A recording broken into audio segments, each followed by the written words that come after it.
Hello folks, welcome along to another video from Gundog and Fly. That's Solagum Gulship Gama. Today I'm going to talk to you about fly tying vises, and I'm going to tie a little fly as well a little bit later on. But first of all, I'll just go back a bit in time. When I first started tying flies, which isn't today nor yesterday, in fact it's about 50 years ago, I'd never seen a fly tying vise. I didn't even know such a thing existed. I started off using a clothes peg to hold the hook, and tying flies using a clothes peg, it requires a lot of learning, and it's extremely difficult because obviously you have to hold the clothes peg in one hand while tying the fly with the other, so one hand is occupied more or less all the time. Anyway, it was quite a while. I was tying flies for quite a while before I first saw a fly tying vise, and it was a very rudimentary type of vise. And but look, it was out of my league at the time. I couldn't afford to buy one at that time, and it was quite some time before I actually was given one that was effectively worn out, and it was a very rudimentary, cheaply made first day, and it was almost worn out, and hooks constantly moved about on it, and it was difficult, but it was better than the clothes peg. Then I managed to get hold of something like this, which is, I don't know, another cheaply made thing again, but it was an improvement on what I'd had before, and it did the trick for a while. But like they always have, there's always issues and problems. Like they won't work for every occasion. They might hold a particular hook fairly well, but then if you put a bigger or smaller one in, the hooks are moving around the place and they're far less than ideal. And then for many years I used one of these, what I call the grab and let go, and again they're relatively cheap. I think they can be bought for less, around about €40 or thereabouts. And like, it served me reasonably well, but the jaws, the point of the jaws is very big, so trying to tie small flies on it is a difficulty. And as well as that, the springs become worn over time, and it'll hold some hooks and then won't hold others. So again, like, they last for a while and they serve their purpose, but again less than ideal. A couple of years ago I bought this.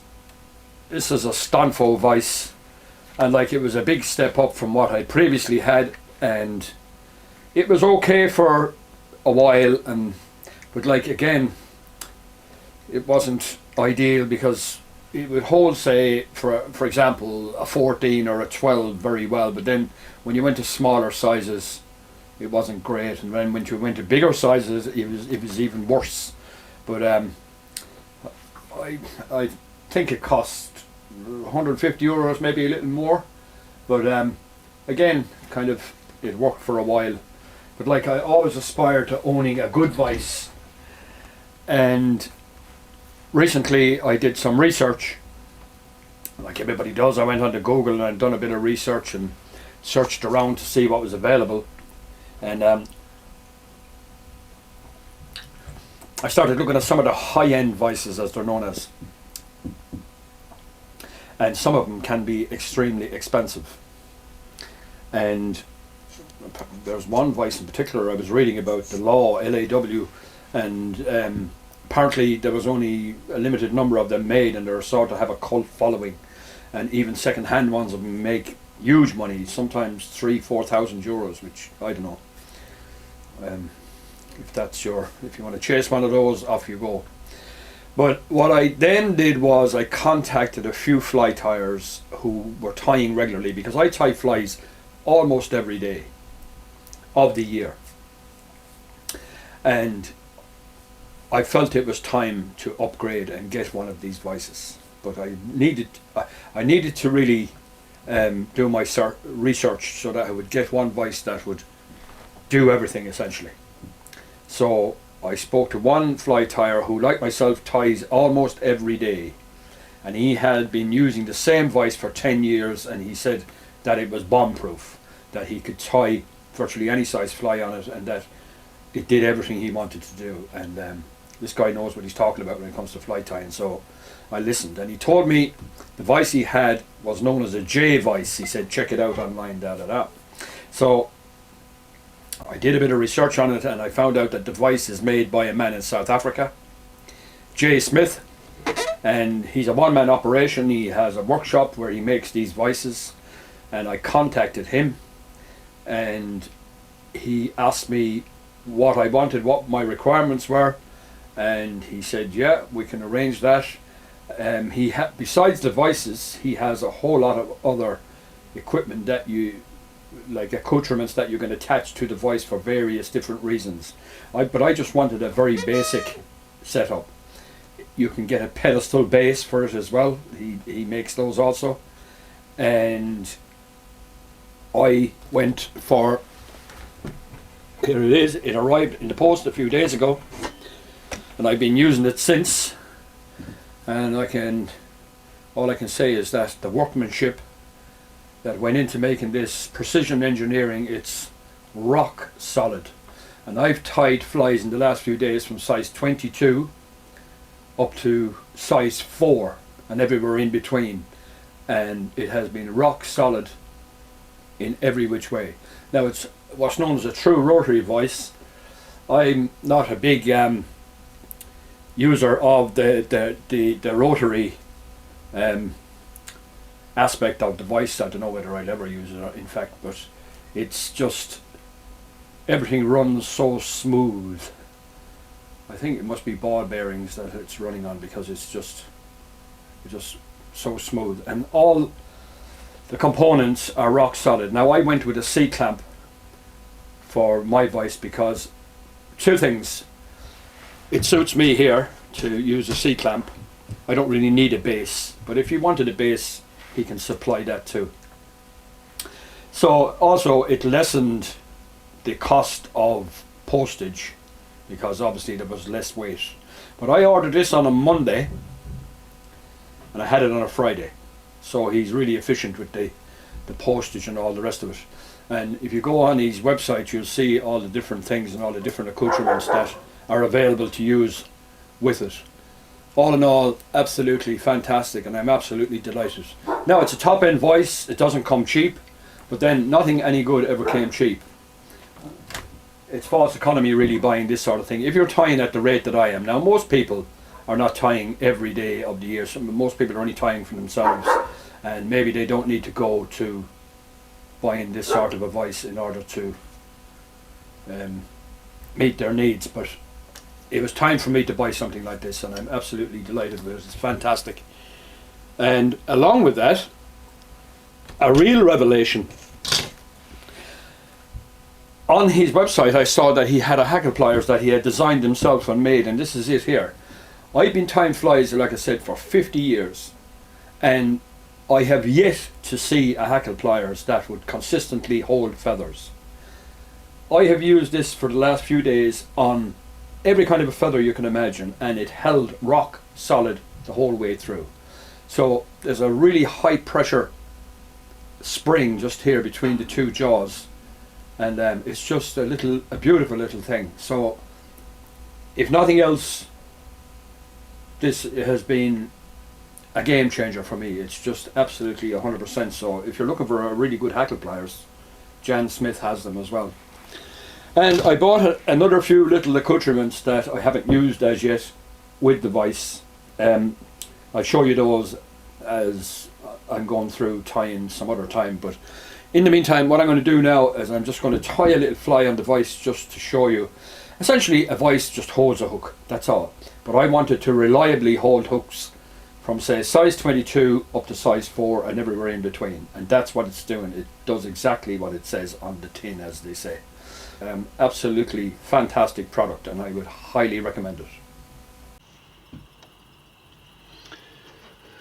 Right, to tie this little fly, you're going to need a size 20 hook, and as you can see here now, that's rock solid in the vise. No move whatsoever out of it. 100% grip. Very impressed. Okay, the tying silk I'm using here, or the tying thread, is Semper Fly Nano Silk in it's 12-0 black. The other thing you're going to need is, I don't know, you can call it whatever you like, but sort of pearly. It's pearly basically. There's many companies that make it. It's available from any fly shop, sort of pearlescent. Okay, and genetic hackle grizzle in an appropriate size. As you can see, this is just the right size for this hook. So anyway, start off by laying down.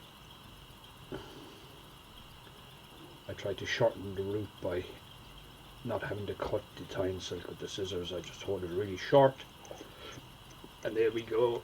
I have a nice little bed. This fly is very simple, but seriously effective. There we go. Tie in the hackle.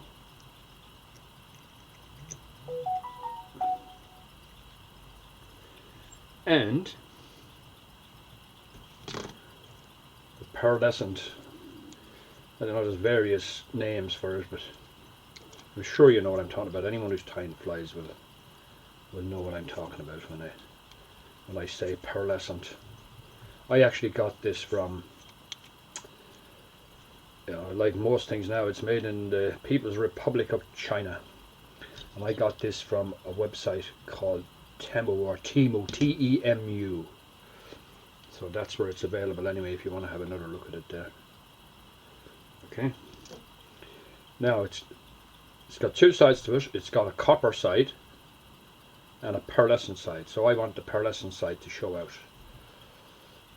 So I'm going to tie in the copper side like that. And now the pearlescent side will show.